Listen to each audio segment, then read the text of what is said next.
The first time she caught me staring, I felt my entire world collapse into a single humiliating second. Like every insecurity I had ever buried suddenly stood up and pointed at me. My hands froze mid-rep, my breath got stuck in my chest, and there she was, looking straight at me, not angry, not annoyed, just aware. And somehow that made it worse. If you believe in kindness, second chances, and those quiet moments that change everything, take a second right now to like, comment, share, and subscribe. You never know who might need a story like this today. Her name, I would later learn, was Claire. But in that moment, she was just the girl who made my carefully controlled routine fall apart. I had been going to that gym in Denver for almost a year. It was my escape, my therapy, the one place where I didn't have to think about the mess my life had become. After my breakup with Rachel, after losing my job, after months of pretending I was fine when I wasn't, I needed something that felt steady. The gym gave me that. It gave me structure when everything else felt unpredictable. I went at the same time every evening. I used the same machines. I kept my headphones in, even when no music was playing, just so I wouldn't have to talk to anyone. It was safe, controlled, quiet. And then she started showing up. Claire didn't just enter a room. She changed it. Not in a loud, attention-seeking way, but in a subtle shift you couldn't ignore. She had this calm confidence about her, like she knew exactly who she was and didn't need to prove it to anyone. She laughed easily, smiled at people without hesitation, and moved through her workouts like she belonged there in a way I never felt I did. At first I tried not to notice her, but it was impossible. She became part of my routine without me wanting her to be. I found myself timing my sets around where she was in the gym, stealing glances when I thought she wouldn't see, memorizing little things about her without even trying, the way she tied her hair before lifting, the way she wiped down machines carefully even when no one was watching, the way she sometimes looked out the window between sets, like she was thinking about something far away. It wasn't just a crush, it was something deeper, something quieter. She made me feel awake. But I never planned to talk to her. People like Claire didn't talk to people like me. I was just a guy trying to rebuild himself, piece by piece, after everything fell apart. And then, one day, she caught me. I had just finished a set on the bench press when I looked up, and there she was, already looking at me. Not in passing. Not accidentally. Directly. Our eyes locked, and for a moment the entire gym disappeared. I quickly looked away, pretending to check my phone, my face burning with embarrassment. That should have been the end of it, but it wasn't. For the rest of that workout I could feel it, that awareness, like something had shifted, like a line had been crossed without a single word being spoken. I left the gym earlier than usual that day, unable to shake the feeling that I had somehow ruined everything. My one safe place now felt exposed, vulnerable. The next day I almost didn't go back. But habits are hard to break, especially when they're the only thing holding you together. So I went. I kept my head down. I avoided looking in her direction. I told myself it didn't matter, until it did. Because when I finished my workout and stepped outside into the cool evening air, she was there, waiting.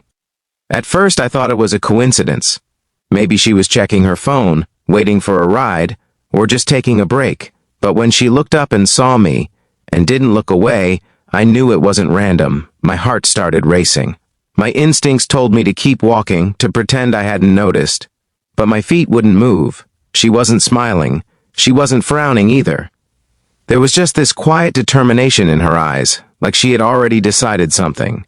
And I wasn't ready. I wasn't ready to explain myself. I wasn't ready to talk. I wasn't ready to let someone see me beyond the version I showed the world. But sometimes, life doesn't wait for you to be ready. I took a slow step forward, then another. Every instinct in me was screaming to turn around, to run back inside, to escape this moment before it could become real. But I didn't. Because for the first time in a long time, I felt something stronger than fear. I felt curiosity. And maybe hope. She didn't say anything right away. Neither did I. We just stood there, a few feet apart, the hum of distant traffic filling the silence between us. There was something strangely comforting about it, like the moment didn't need to be rushed. Like whatever was about to happen deserved its own time. When she finally spoke, her voice was softer than I expected. Not confrontational, not awkward, just genuine. And somehow that made everything harder and easier at the same time. because in that moment I realized she wasn't there to embarrass me. She wasn't there to call me out. She was there because she wanted to be. And that terrified me. Over the next few days, something unexpected began to unfold. It didn't happen all at once. There were no dramatic declarations or sudden transformations. Just small moments. Quiet conversations. Shared smiles that felt a little less accidental each time. I learned that Claire had moved to Denver a few months ago, that she worked as a physical therapist, that she loved early mornings and long walks and believed that people were capable of more than they gave themselves credit for. And somehow, without realizing it, she started believing that about me too. At first, I resisted it. I kept my guard up. I gave short answers. I avoided anything too personal, because letting someone in meant risking everything I had barely managed to hold together.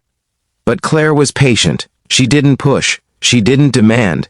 She just stayed. And slowly, piece by piece, I started to open up. I told her about Rachel, about the breakup that left me questioning everything, about losing my job and the months that followed, where every day felt heavier than the last, about how the gym wasn't just a place to work out. It was the only place where I felt like I still had control over something. She listened. Not the kind of listening where someone waits for their turn to speak, but the kind where they actually hear you, where your words matter. And for the first time in a long time, I didn't feel invisible. But the biggest challenge wasn't talking about my past. It was believing I deserved a future. There were moments when I almost pulled away completely, when the fear of getting hurt again felt stronger than the comfort of having her around. When I convinced myself that this was temporary, that it wouldn't last, that people always leave eventually. But every time I started to retreat, Claire did something unexpected. She stayed. Not in a dramatic, overwhelming way, just in the quiet, consistent way that slowly builds trust. She showed up. She remembered things I said. She noticed when I was having a bad day, even when I tried to hide it. And over time, that consistency became something I couldn't ignore. It became something I needed. The night everything changed wasn't special in any obvious way. It was just another evening, another workout, another walk outside. But this time, when we stood there together, the silence felt different. It wasn't uncertain anymore. It was full of everything we hadn't said yet, full of everything we were both starting to feel but weren't sure how to express. And in that moment, I realized something I hadn't allowed myself to believe before. Maybe I wasn't as broken as I thought. Maybe I wasn't someone who had to stay stuck in the past. Maybe I was someone who could move forward. If this story is touching your heart, if you've ever felt like you weren't ready for something good in your life, take a moment to like, comment, and share. Your support might help someone else feel less alone. And before we reach the end, I have a special request. Comment below the word hope if you believe that even the most unexpected moments can change your life. Because sometimes it's not about being ready, it's about showing up anyway. Standing there with Claire, under the soft glow of the streetlights, I realized that the moment I feared the most, the moment she caught me looking, was actually the moment everything began. It wasn't the end of my safe world, it was the beginning of a better one. A world where I didn't have to hide, a world where someone saw me and stayed. And for the first time in a long time, I wasn't afraid of what came next. I was ready for it.